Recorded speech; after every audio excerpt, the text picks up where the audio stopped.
Hello, I'm James Kelly, and this is a summary of what we have learned in class and out of class throughout the book of Ed Blackhawk for the past 2 weeks.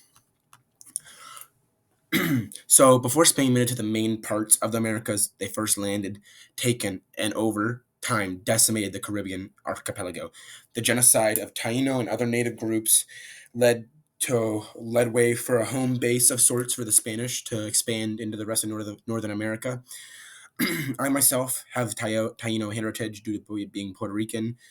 Um, I don't really feel any personal connections to it, but I know that my grandma had some stories that she had heard from her, I guess, relatives much farther back. These brutalities brought out a reaction from a few people, such as Bartolo de las Casas, a man who crossed over the ocean for wealth, but instead was led to religion and created the new laws of 1542. These were like laws that kind of banned slavery in a way, but these new laws um, were already gone by 1945. These laws, and they were revoked by the then King of Spain, which then allowed slavery to ruin the lands and the people in the incoming centuries. After the Caribbean, the next step was taken into Mexico, and from then South America and Latin America. Armando de Soto and Francisco Vasquez de Coronado led expeditions into North America. Although the military goals failed, Spanish introduced diseases that completely reshaped the native population, and I mean, all the villages. Many were decimated by these new European sicknesses that their bodies were just not used to. Um, then, throughout the 1600s, the Spanish conquest of New Mexico. Oh, wait, sorry, I jumped.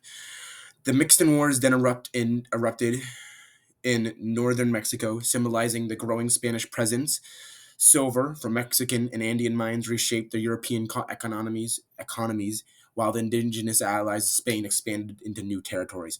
Then, throughout the 1600s, the Spanish conquest of New Mexico led to the widespread displacement, death, and disease among Pueblo communities. These communities then scattered, forming alliances that were never thought of before until they were rampaged. And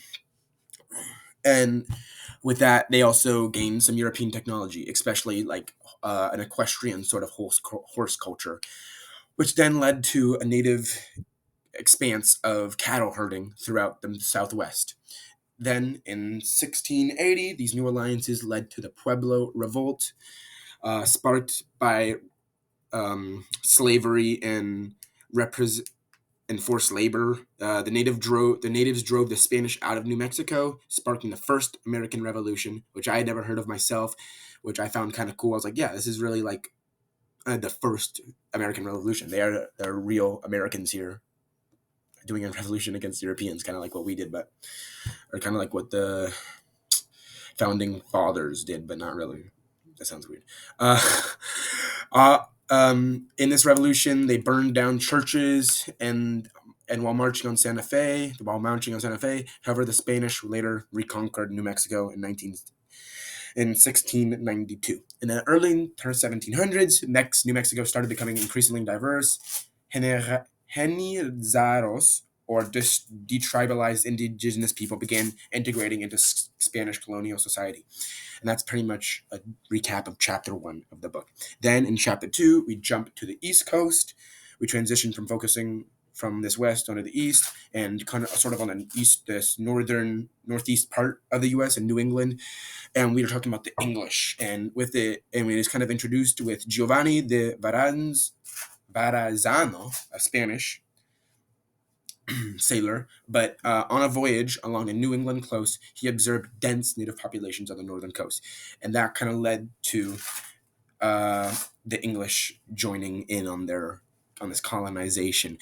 While the Spanish were motivated like primarily by monetary gain, the first people that came over to New England, the British that came over to New England in the early 1600s, were more driven by religion, particularly the Puritans, who saw their brutal conquest of the native lands as like a divine right that God gave them, and that they are allowed to do whatever they want because they're turning all these natives into like true believers that will eventually make it to heaven. So they think it's okay, but This enslavement, seizing of land, and wars that they kind of caused, such as the Pequot War from 1636 to 1637, all arose because of their actions. And this war marked kind of a beginning of widespread displacement and decimation of native peoples in this area in New England. Before the arrival of English Puritans, though, fur trade was always already happening with French, and they kind of reshaped the native communities.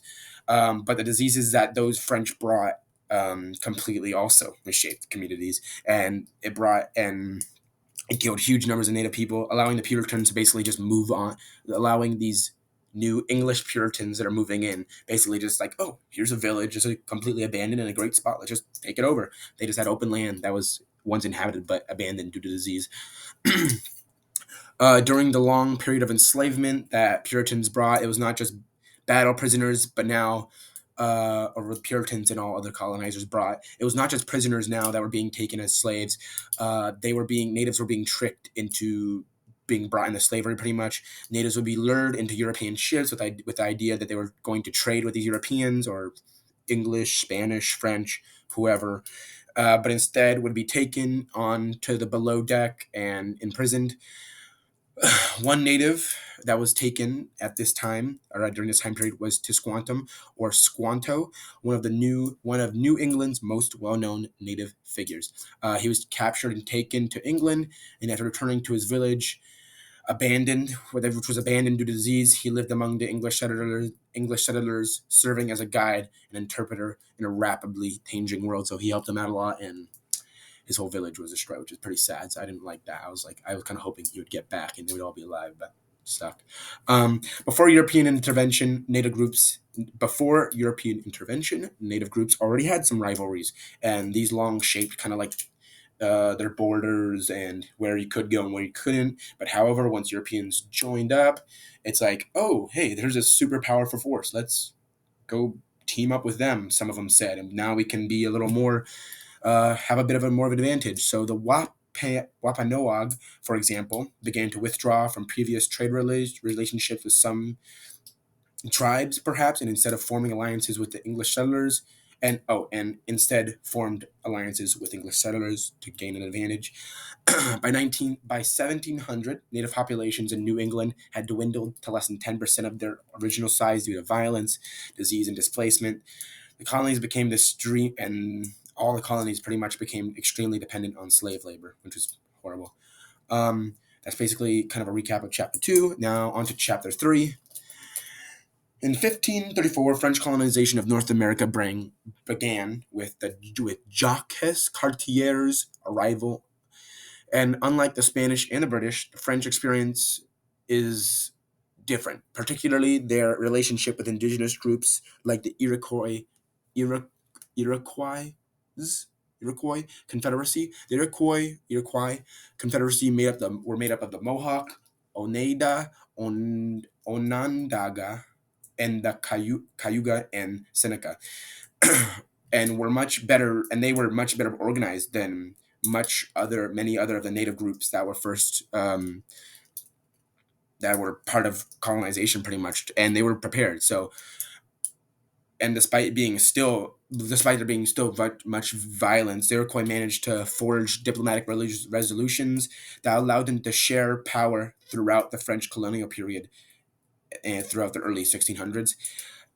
They first, of course, had setbacks, but then the Iroquois Confederacy adopted European weaponry, and that allowed them to expand their influence.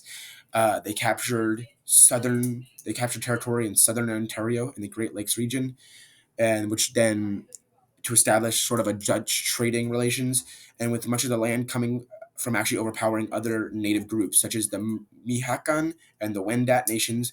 This era was marked by violence, capture, and assimilation as Iroquois kind of built a hybrid society where they took some prisoners and almost adopted them into some roles into their living, which was weird. I thought I never really heard of that, and I found it really interesting. It was like, wow, I've never thought of that before.